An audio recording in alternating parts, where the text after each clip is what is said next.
হযরত দাহিয়াকে আল্লাহর নবী ডেকে বলেন, ও দাহিয়া, এইভাবে কাঁদছো? থামো না, থামো না, এইভাবে কাঁদছো কেন? আমি কি তোমাকে জোরপূর্বক কালিমা পড়াইছি? হযরত দাহিয়া বলল, ইয়া রাসূলুল্লাহ, না, আমি স্বপ্রণোদিত হয়ে স্বেচ্ছায় আগ্রহে ইসলামকে সত্য ধর্ম জেনে, আল্লাহকে একক জেনে, ইয়া রাসূলুল্লাহ, ইসলামকে হক জেনে আমি নিজ থেকে আগ্রহ হয়ে কালিমা পাঠ করেছি। তবে আমার ভয় লাগে, আমার ভয় লাগতেছে। আমি যেই অপরাধ করেছি, আমার মেয়েকে জীবিত দাফন করে দিয়েছি, আমার আল্লাহ আমার এই অপরাধ মাফ করবেন কিনা?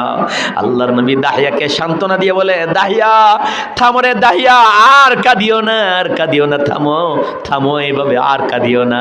তুমি যেই কালিমা পড়েছ, এই কালিমা পড়ার আগে যা যা করেছ, আল্লাহ